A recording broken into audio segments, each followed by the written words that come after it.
Bonjour à tous, bonjour à toutes. Merci de votre fidélité. Donc, nous sommes sur Radio Fréquence Atlantique 88.3, 13.6 et 105.9. Pour la première partie de cette émission, nous sommes donc aussi en direct sur Facebook.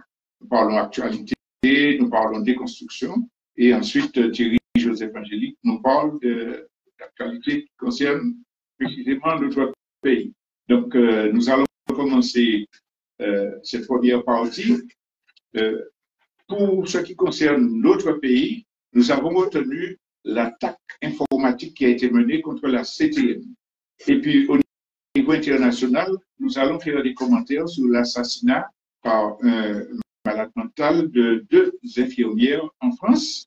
Et la déconstruction va nous permettre de revenir sur la question de la révolution numérique. Donc, à partir des premiers commentaires que nous aurons déjà fait sur la CTM. Voilà pour le programme. Et on va commencer tout de suite avec l'attaque informatique contre la CTM. Alors, vous avez tous entendu, tous les médias en ont parlé. Une attaque a été faite, bloquant tous les services, avec des conséquences sur le paiement des salaires, le paiement des primes pour les personnes âgées, les bourses, etc.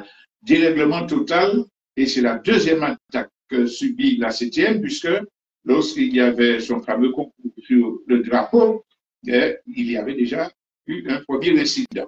Alors, ce qui m'a amené à m'arrêter sur ce fait-là précisément, c'est que vous aurez remarqué avec moi que dans tous les médias, les commentaires se sont concentrés sur 2 aspects. Alors, quand je parle de tous les médias officiels, mais aussi des réseaux sociaux. Alors, d'abord, on a beaucoup parlé de les conséquences pour les retards de paiement, oui, c'est intolérable, etc. On a parlé des conséquences immédiates du retard qui serait pris dans les opérations financières de la CTM. Et puis, le deuxième commentaire qui a dominé a concerné l'attaque contre la majorité qui est à l'Assemblée territoriale actuellement. On a vu beaucoup de réseaux sociaux, oui, c'est le président de l'exécutif, Aïssa Pape, regardez qui a fait ça avec des rigolades, est-ce que ce n'est pas des opposants? C'est les 2 domaines de commentaires ont concerné les retards financiers et les attaques politiciennes contre la majorité. Et en réfléchissant bien, cela montre bien le problème qui existe dans l'opinion publique, où on concentre les attentions sur des choses immédiates ou secondaires ou superficielles et où l'on ne traite jamais des questions de fond qui sont posées à travers les différents événements. Parce que quand même, que des pirates aient attaqué la CTM, l'Assemblée territoriale de Martinique, pour bloquer les transactions financières qui concernent des artisans, des personnages, des salariés, etc.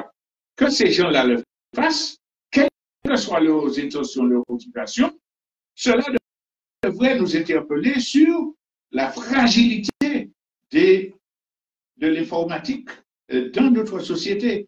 Il aurait fallu plutôt orienter l'attention des gens sur les dangers de la dépendance technologique. Parce que dans le même temps où la CTM était attaquée, il y avait d'autres attaques qui étaient faites au niveau international.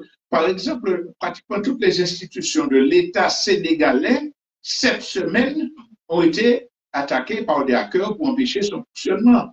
Les Occidentaux ont mené grande campagne, je ne sais pas si l'Australie ou d'autres pays, le Japon, pour dire que toutes leurs institutions étaient attaquées par des hackers et ils soupçonnaient ou accusaient les Chinois d'être derrière ces attaques-là. Ce n'est pas la première fois d'ailleurs. Mais donc, croyons qu'au niveau international, toutes les institutions, sans exception, peuvent être victimes de piratage, d'opérations menées par des hackers pour déstructurer tout ce qui se passe en économie.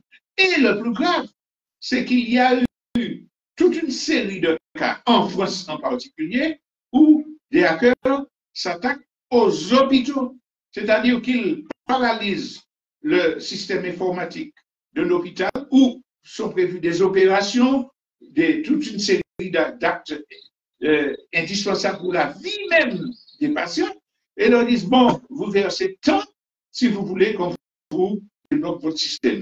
C'est quelque chose qui est généralisé dans certains secteurs économiques, mais qui devient particulièrement grave en ce qui concerne les hôpitaux. Quelle réponse y a-t-il vis-à-vis de ce problème-là précisément? Dépassons donc les questions secondaires qui ont concerné la CTM pour dire dans quel monde vivons-nous? Comment pouvons-nous accepter d'être dans une situation où tout, santé, opération médicale, fonctionnement des institutions, peut être paralysé par une poignée d'individus à la recherche de profit? On parle de cybercriminalité. Et c'est pour cela que dans la partie des constructions, nous allons revenir sur cet aspect-là. Donc, c'est ce que je voudrais mettre en exergue dans ce fait qui a concerné la Martinique pour que nous comprenions que rien de ce que nous vivons aujourd'hui dans quelque domaine que ce soit, l'alimentation, la santé, dans tous les domaines sans exception, rien ne peut être considéré uniquement à partir des intérêts de la Martinique ou de la situation spécifique de notre petite île.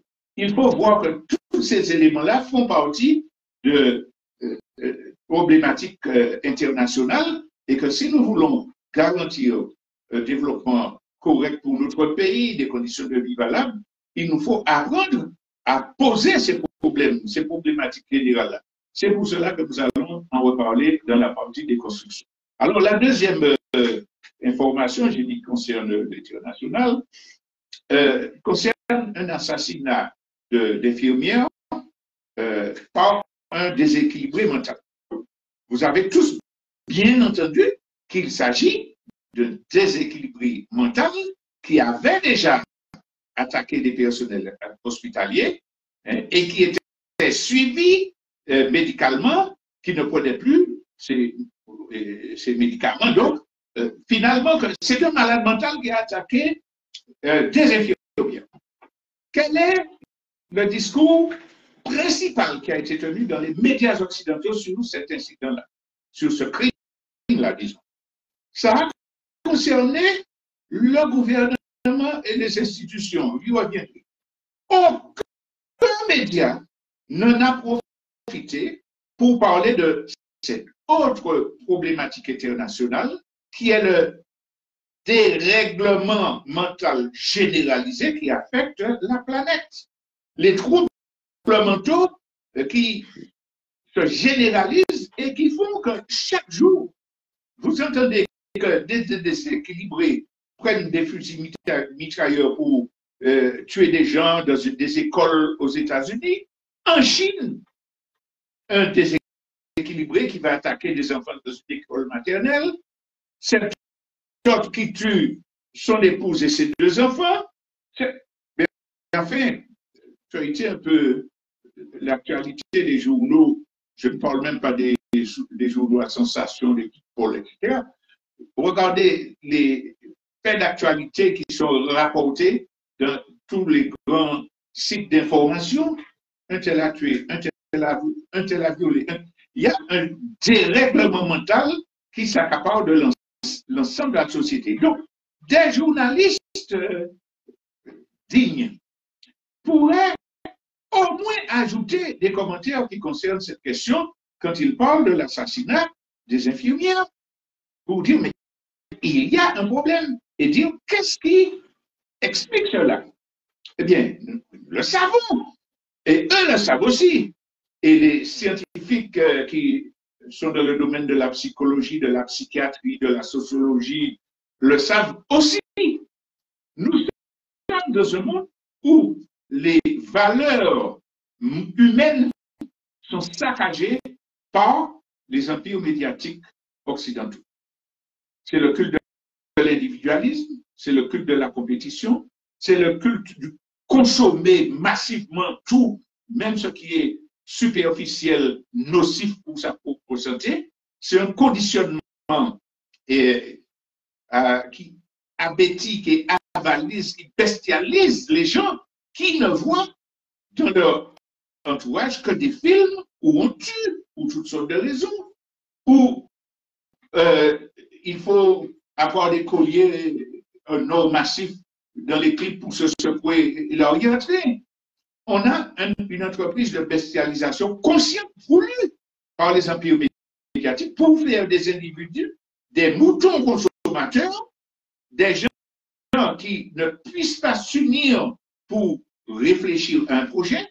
Le contenu de l'enseignement même est galvaudé, vraiment sapé, parce que du temps du règne de la bourgeoisie, quand le capitalisme se construisait, le contenu de l'enseignement était le plus scientifique possible. On donnait des connaissances pour comprendre, etc. Parce qu'on savait que c'est la minorité des gens qui pouvaient accéder à l'éducation. Alors, il y avait une éducation de base, il faut savoir compter pour ne pas vous tromper quand vous faites votre travail, qui arrivait au cours moyen 2 globalement, mais ça c'est la base pour ne pas être tout à fait abouti, mais pour être suffisamment intelligent pour accomplir les tâches décidées par la hiérarchie et capitaliste. Mais par la suite, il y a eu une sorte de démocratisation qui a fait que de plus en plus les gens ont pu accéder aux formations. Des gens issus des classes populaires ont pu devenir ingénieurs, tout. Et à ce moment-là, l'instruction et l'intelligence et la connaissance devenaient plus au-delà, dépassaient le cadre de l'élite. Alors, la plupart des gens restaient formatés par une idéologie bourgeoise qui servait le système, mais il y en a toujours eu, et il y en a de plus en plus, qui utilisent ces connaissances-là pour attaquer le système. Donc, on arrive à une période, sur les dernières décennies, où on a saccagé les services publics d'éducation, et le phénomène est encore accéléré, pour que seuls les gens qui ont énormément d'argent puissent aller dans des écoles privées très compétentes, très formatrices, directement dépendantes des capitalistes et avec l'objectif de former des cadres du système capitaliste.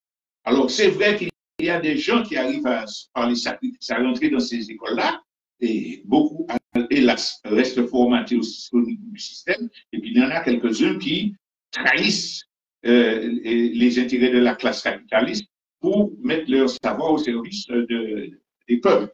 Bon, mais ce sur quoi j'insiste, c'est que le service d'éducation publique est saboté et en définitive, on n'a que globalement une majorité de médias qui bestialisent, qui divisent, qui répandent tous les sentiments les plus bestiaux qui soient dans l'humanité. Alors, c'est ce qui règne dans les opinions, dans les esprits. Quand des gens ont la chance d'avoir des entourages qui font l'équilibre, quand ils peuvent, s'auto-former, sélectionner dans leur recherche, lire des choses qui leur permettent de résister à l'aboutissement voulu par le système, alors ils deviennent des révolutionnaires ou ils deviennent des militants sociaux conséquents.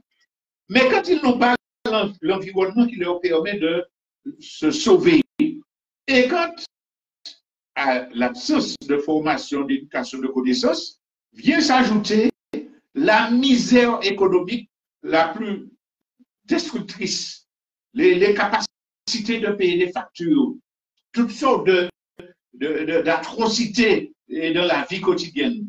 Ces gens-là sont poussés à la révolte, à la violence, mais une violence impulsés par des sentiments de haine, des sentiments de vengeance, etc.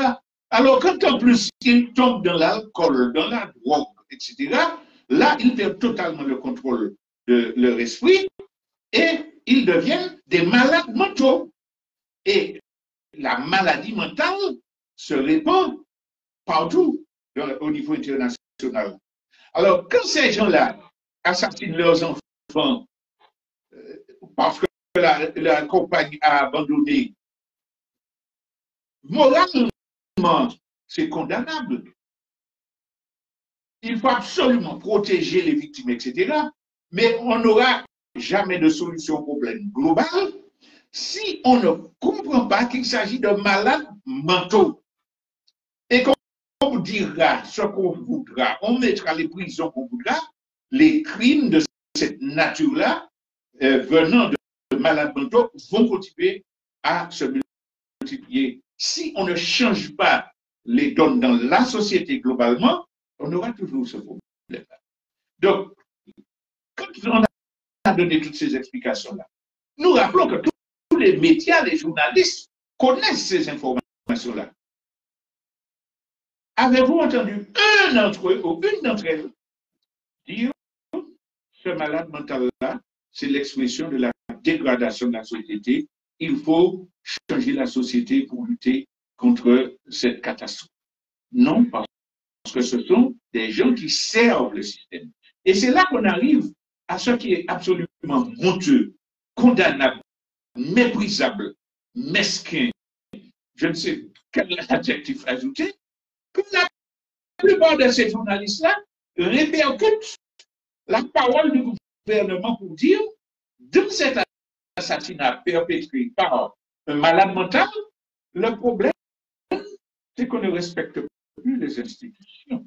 On s'attaque à des maires, on s'attaque à des infirmières du service public, on s'attaque à l'État. Il faut prendre de nouvelles lois pour ne plus permettre qu'on s'attaque à.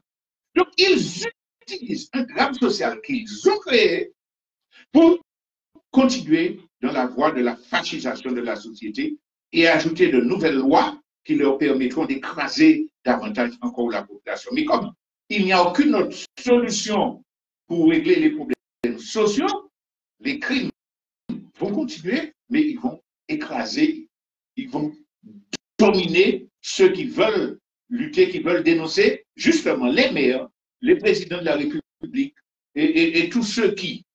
Alors, cela est d'autant plus écœurant que quand ces gens-là prennent le prétexte d'assassinat d'infirmières pour développer des lois fascistes, on ne peut pas oublier que c'est eux qui sabotent les services publics, que c'est eux qui privent les associations de quartier qui essaient de réinsérer les gens, qui privent ces associations-là de subventions. On ne peut pas oublier que c'est M.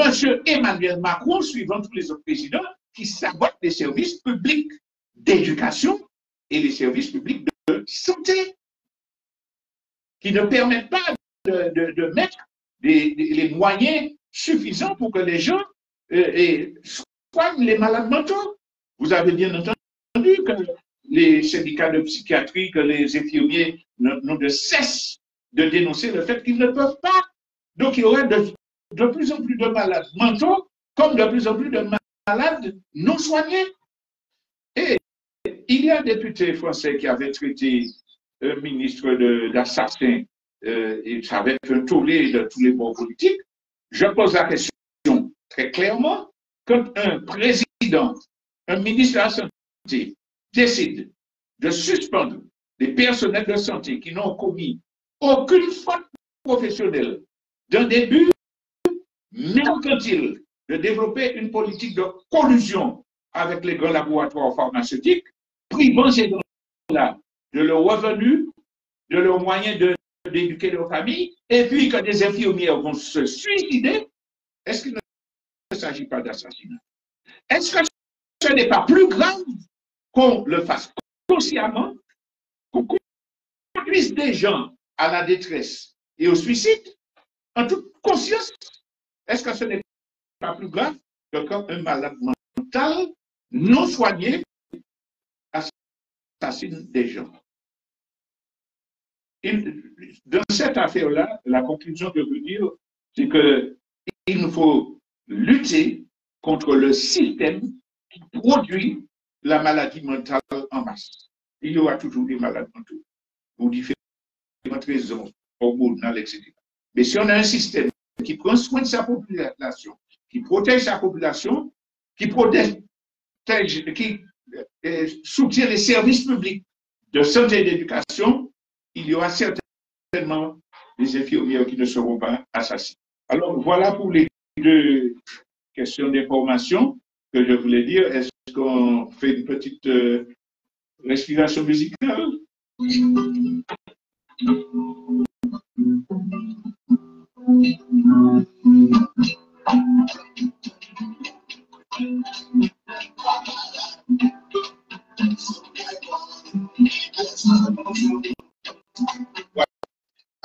Dans le premier point d'actualité nationale, on a parlé du piratage de la CTM et j'ai expliqué que c'est dans tous les domaines, au niveau planétaire, qu'il y a une fragilité et des dangers absolument fondamentaux pour le fonctionnement même des sociétés en se basant sur l'informatique. Et pourtant, nous constatons que tout est fait pour tout numériser. C'est la révolution numérique. On nous annonce que le permis, il faudra avoir son portable avec QR code, etc. On va au supermarché. Est-ce que vous avez l'application pour ceci, cela? Tout est fait. On ne peut plus faire de déclaration, on ne pourra plus définitivement faire de déclaration des fiscales, des impôts, il faudra aller sur le terrain. Dans tous les domaines, sans exception, on vous dit, c'est le numérique ou rien. Alors, quand on vous dit ça, ça veut dire qu'il vous faut avoir des appareils. Vous savez combien coûtent les smartphones performants, les ordinateurs? Il vous faut avoir des appareils. Mais au-delà des appareils, il vous faut payer des abonnements aux agences de téléphonie. Ça c'est une obligation qui est faite par les autorités pour qu'on puisse entrer dans le numérique. Ce n'est pas un choix qui est donné à la population pour dire, bon, on tient compte de votre situation économique, on tient compte du fait que votre quartier n'est pas bien desservi, donc vous avez le choix. Non, on ne va pas supprimer la tournée des facteurs qui viennent voir les personnes âgées, le caractère humain important. Personnes âgées, débrouillez-vous, déclaration informatique. C'est exactement comme toutes les lois qui avaient imposé de fausses solutions pour la crise sanitaire, pour obliger les gens à être esclaves des multinationales pharmaceutiques. Mais là, c'est plus grave parce que c'est toute notre vie. Et on est obligé, QR code. Alors là, il nous faut réfléchir sur les incidences pour notre vie. Alors, déjà, on voit que financièrement, c'est un moyen de corriger tous les citoyens sans exception. On a parlé de l'achat de l'ordinateur, de smartphone, les abonnements de ligne, etc. Donc, on est obligé de donner de l'argent. C'est un moyen d'extorquer de l'argent. Mais il n'y a pas de contrat de négociation entre clients et fournisseurs. Il y a la dictature des agences téléphoniques. Vous allez faire un abonnement chez Orange, c'est temps, point. Pour 2 heures, c'est temps. Il n'y a pas à négocier. Il décide d'augmenter pour une raison différente. Il n'y a pas à négocier. Et puis, en plus que vous êtes obligé de souscrire à ce contrat, vous n'avez pas les droits fondamentaux que le client a. Parce que ces gens-là coupent des réseaux pour des raisons diverses. On voit des factures qui ne correspondent pas à votre consommation. vous n'avez aucun recours. Alors, allez payer un avocat en plus pour, au bout du compte, vous dire, ah non, c'est pas de leur faute parce qu'il y avait une grève de ceci. Ils sont à la tête d'agences qui vous imposent. Vous n'avez pas le droit de discuter. Alors, vous dites, bon, ben, je laisse chez Orange, je vais chez Digicel. Digicel, même bagaille. Et puis, il y a un genre de méthode qui est faite pour vous piller financièrement. On vous fait des offres, oui, il vous faut acheter 2 heures, vous aurez tel là, mais après, l'avantage devient l'inconvénient, il faut de nouvelles offres.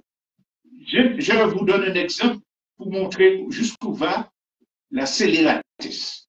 Vous achetez un portable. Connaissez votre portable. Vous tapez pour écouter vos messages. Vous avez un premier message de tel numéro. Si vous voulez écouter le message, tapez sur le 1.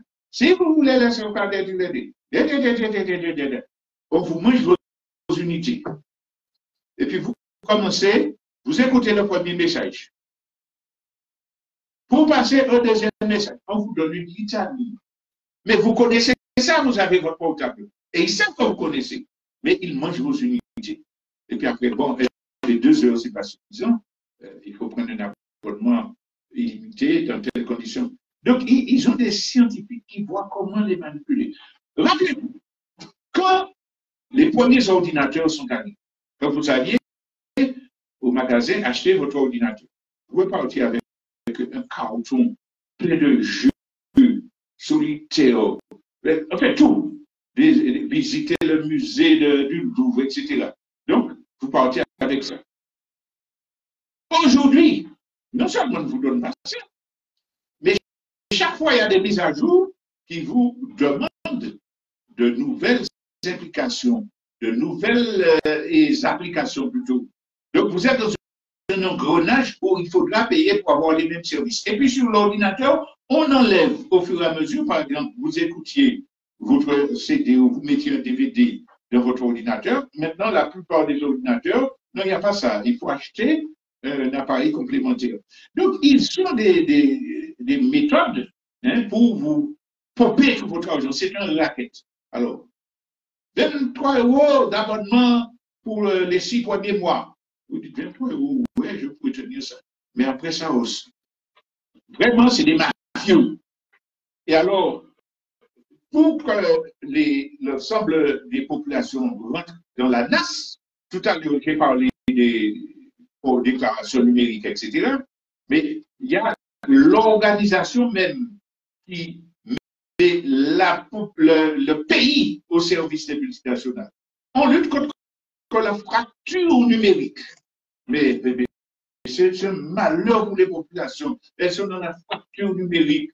Donc, il faut leur donner, on prend l'argent des contribuables, des collectivités, pour financer l'arrivée dans les moindres recoins des câbles qui vont produire la 4G, la 5G, etc.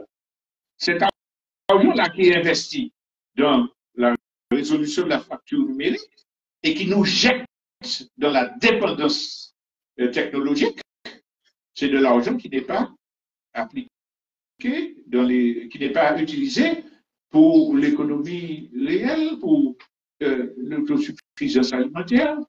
Et la propagande est tellement faite que les gens vont préférer avoir la 5G qu'un investissement dans ce qui est la vie des gens normalement. Alors, il y a cette mafia qui est organisée. Et quand je dis que les gens sont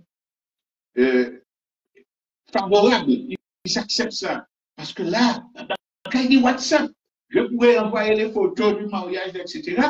On est pris dans la publicité et puis dans la modification des comportements de vie. Et on privilégie ce qui est superficiel dans la communication avec tous les, comment dirais-je, tous les travers que cela suscite. Je ne parle pas du harcèlement, je passe. Bref, tous les travers que cela, on n'est plus attiré parce qu'on se sent moderne j'ai le dernier iPhone, j'ai le dernier prix, etc. Au détriment de ce qui est fondamental dans la vie. J'ai déjà dit que ça met l'ensemble du pays dans un état de dépendance technologique, que l'individu est dans un état de dépendance technologique également, parce que ces messieurs-là renouvellent le matériel, retournent en arrière, premier ordinateur, disquette, après ça c'est quoi? Et clé USB, après ça il y a mémoire. C'est-à-dire que ce que vous avez acheté bien cher, vous ne pouvez plus l'utiliser. Il faut obligatoirement de nouveaux équipements. Donc, on est dans une question de dépendance technologique. Donc, d'épuisement financier de ce qu'on pourrait faire par ailleurs. Et on oublie le fondamental. Les conséquences de ce choix-là d'aller dans la révolution numérique, yeux fermés, conséquences sur l'environnement, conséquences sur la santé. Alors, l'environnement, c'est les milliers de tonnes, des centaines de milliers de tonnes de déchets de tous ces matériaux-là dont la vie est programmée à courte durée. C'est ce qu'on appelle l'obsolescence programmée. Quand j'étais un téléphone là, ou quand j'étais ordinateur, après 10 ans, c'est comme pour les voitures d'ailleurs. Après, bon, les déchets qui sont renvoyés dans des pays du tiers-monde, où ils empoisonnent les gens, où ils empoisonnent l'environnement. Donc, il y a les déchets qui sont programmés. Il y a l'extraction des matières premières nécessaires à la fabrication de tout ce matériel informatique qui ouvre la porte à de nouveaux drames écologiques concernant les métaux rares, etc. Et il y a en fait une dépendance accrue des pays, disons, du tiers-monde par rapport aux puissances occidentales qui contrôlent. Alors, évidemment, maintenant, il y a quelque chose qui jette leur jeu avec la percée de la Chine et des autres pays d'Asie, qui eux aussi ont les mêmes conséquences environnementales. Mais comme on rentre dans une concurrence, eh bien, les dégâts seront augmentés pour tous. J'ai parlé de la santé. Il y a des gens qui parlent de complotisme quand on parle de 5G, etc. Il y a une réalité, c'est que les ondes produites par les installations de téléphonie, quand vous êtes en bas d'un grand mât, etc., par la Wi-Fi, c'est des réalités. Les effets sur la santé ont déjà été mesurés. Alors, il y a les effets des ondes que certains contestent, qui sont une réalité, mais il y a les effets sur la santé des enfants qui sont devant les claviers,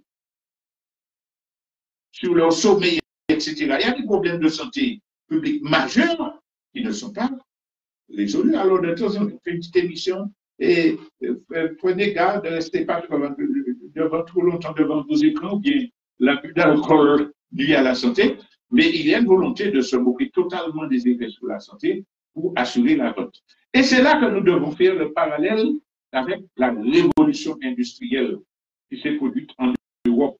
Quand l'ère du machinisme est venue, ça a commencé, c'était très bien, ça permettait aux moissonneuses batteuses de récolter les céréales, etc. Il y avait déjà des gens qui dénonçaient les effets prévisibles. Il y avait des gens qui étaient victimes de la concentration des terres qu'il fallait organiser pour que les machines agricoles travaillent, liquidation des paysans, etc. Il y avait des gens qui parlaient des conséquences humaines, sociales. Mais il y avait aussi des gens qui posaient des problèmes, des effets sur la nature de la révolution industrielle. Comment les traitait-on? Ils sont ennemis du progrès, ce sont les passéistes, etc. Est-ce que ces gens-là ne voulaient pas améliorer leurs conditions de vie? Ils voulaient améliorer. Mais ils leur disaient, ce n'est pas dans les conditions du système capitaliste, avec les orientations du profit, que ça, il faut que la machine soit au service de l'homme et non que l'homme soit au service de la machine. Ils ont été vilipendés, ces gens-là. Aujourd'hui, on voit les effets de la révolution industrielle. Changement de règlement climatique, érosion des côtes, cyclone, maladie du poumon, l'air qu'on respire, etc., etc. L'humanité, l'ensemble des êtres humains et la planète sont menacés dans leur existence même du fait des résultats de la révolution industrielle. Mais aujourd'hui, viennent s'ajouter les effets de la révolution numérique dont j'ai parlé, et il nous faut comprendre que c'est soit on reste des bêtes qui consomment, qui se font manipuler, des aliénés, ou bien soit on choisit le camp parce qu'il y en a beaucoup de gens qui disent non, arrêtons ce massacre. Tiens, c'est dans quel pays il y a eu 1500 arrestations d'écologistes qui protestaient contre Total Énergie, je ne sais pas. Donc, il y a des millions de gens, de parlement, et surtout des jeunes, qui disent arrêtez le massacre. Alors, soit nous restons dans le camp des moutons de Panurge, ou bien soit nous allons dans le camp de ceux qui résistent, qui disent non, sauvons l'humanité, sauvons la planète. Et sauver l'humanité et sauver la planète, c'est s'engager dans le combat contre les effets nocifs de la révolution numérique menée par les multinationales et par les États impérialistes. J'ai parlé de conséquences environnementales et humaines. Mais le plus grand danger, il faut que nous en soyons conscients, le plus grand danger de la révolution, je mets entre guillemets la révolution numérique actuelle, c'est qu'elle donne au gouvernement impérialiste, aux capitalistes et aux multinationales les moyens d'établir une domination fasciste intégrale sur l'ensemble des populations. Macron est en train de préparer une loi en bas, voilà, pour permettre que tous les objets connectés qui sont chez les individus, vous savez qu'il y a tout, il y a une machine à laver, tous les objets connectés, que l'État puisse avoir accès à leur contrôle, soi-disant pour surveiller, pour prévenir les attentats terroristes. Vous savez déjà qu'avec notre portable, via satellite, les services secrets peuvent savoir à chaque seconde où nous sommes, avec qui nous parlons. Vous savez qu'ils ont la main sur nos messageries, Internet, etc. Vous savez qu'à travers les radars, soi-disant faits pour assurer la sécurité des automobilistes, il y a des connexions avec la police qui peuvent savoir qui est passé à quelle heure, etc. Nous sommes déjà sous l'ère du contrôle total. Mais la révolution numérique, en s'approfondissant, en faisant que tout le monde soit obligé de passer par un engin électronique pour avoir une relation avec l'État, avec son service de sécurité sociale, avec sa médecine, etc., ça veut dire que nous donnons aux dirigeants impérialistes et capitalistes les moyens de parfaire leur domination fasciste. Alors, c'est pour cela que, et là nous arrivons à notre conclusion, c'est pour cela que nous devons collectivement comprendre que nous devons prendre en main notre destinée. Nous devons nous débarrasser de l'aliénation provoquée par les influenceurs, par les économistes, par les politiciens du système, etc., pour être maître de notre pensée, choisir notre mode de vie qui est de ne pas dépendre d'eux. Toute dépendance est mortifère. Nous ne devons pas être dépendants d'un engin qui prend 3 heures de notre vie chaque jour pour regarder quel Milan, quel Cancan est à la mode, quel politicien a fait telle déclaration sur Twitter, etc. Nous devons choisir nos moyens d'information, notamment par l'écrit, par le direct, le contact direct. Nous devons savoir que quand nous faisons des visioconférences pour organiser la résistance contre le capitalisme, les premiers à les suivre, ce sont les services secrets. Que si nous voulons préparer des résistances victorieuses, il faut que les hommes voient les hommes, que les hommes et les femmes se voient entre eux, discutent, et sans espionnage de ce qu'ils ont à faire. Si nous voulons gagner ce combat-là, il nous faut non seulement nous débarrasser des technologies, mais décider de faire, d'organiser notre vie. Qu'est-ce que je vais manger à partir de maintenant? Je veux des choses favorables à l'autosuffisance alimentaire, non polluées, et qui fassent vivre notre peuple. Donc, j'irai acheter mes légumes tel endroit, j'irai manger mes poulets tel endroit, etc. Là, et non pas par application. Je vais avec mes enfants découvrir une ferme. Et on achète ça. Et on fait le monsieur expliquer. C'est-à-dire qu'il nous faut choisir une vie qui nous remette en contact entre les humains et avec l'environnement qui nous fait vivre. Je termine en disant qu'il ne s'agit pas de rejeter les énormes progrès que permettent les nouvelles technologies. Ce serait vraiment être passéiste et irresponsable, inconscient, tout son veut. Mais quand nous allons sur Internet, nous choisissons le moment et nous choisissons ce que nous allons chercher qui soit favorable à nos besoins, qui soit constructif pour notre intelligence et notre esprit critique. Quand je vais téléphoner, je sais à qui et pourquoi. C'est-à-dire qu'il nous faut utiliser la technique. Toute invention humaine peut être favorable ou défavorable. L'homme historique, il aurait pu choisir de prendre le bâton uniquement comme boudin pour assassiner ses adversaires, mais il a pu le choisir pour faire les premiers trous qui ont permis la naissance de l'agriculture. C'est à nous de dominer la technologie. Et si nous savons utiliser la technologie qu'on crée et manipule pour la retourner contre eux-mêmes, tout en préservant nos choix de vie, eh bien, nous aurons fait une véritable révolution humaine et numérique. Merci de votre attention. Si moi te savais,